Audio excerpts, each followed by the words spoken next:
Well, I don't know if the storm has come and gone.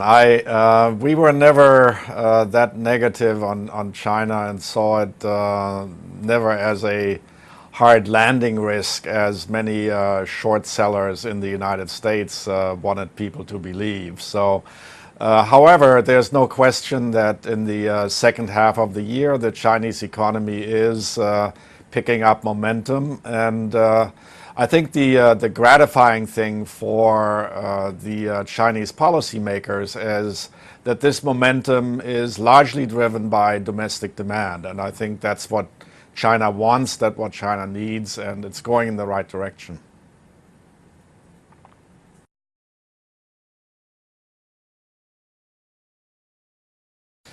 Well, it's difficult to say. I have sort of given up on trying to predict what the FOMC is going to do in the United States.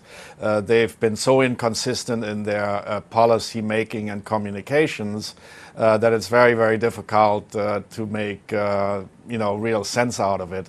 But mind you, the GDP was not very good, except for inventories and net exports, which were driven up by lower imports.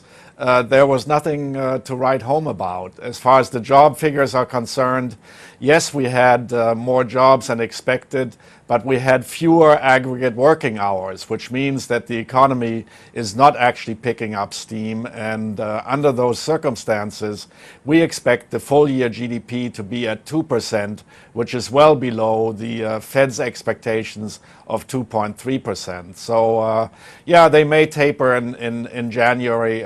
They may do it in March. I think mid-2014 is too late. Our prediction is at the moment for March.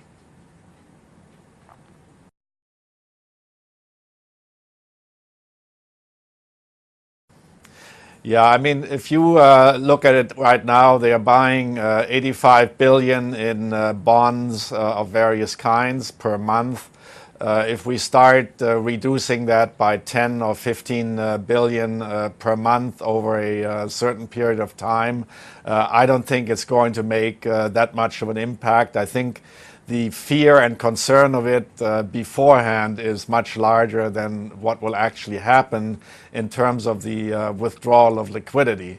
The risk is to emerging markets because the money will first be pulled out from emerging markets, as we already saw in the May, June, July period. And I think this is something that investors, whether it's in India or in China or elsewhere around the Asian region, other than Japan, of course, have to be very, very careful about.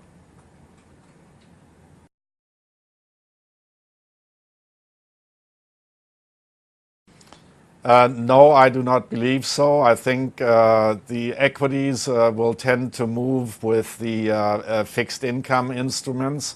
And I think there are any number of reasons why fixed income, why bonds will remain volatile.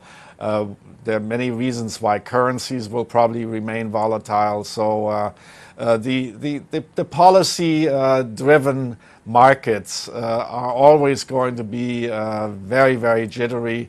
If we were driven by earnings, if we were driven by fundamentals, yes, we could have more stability.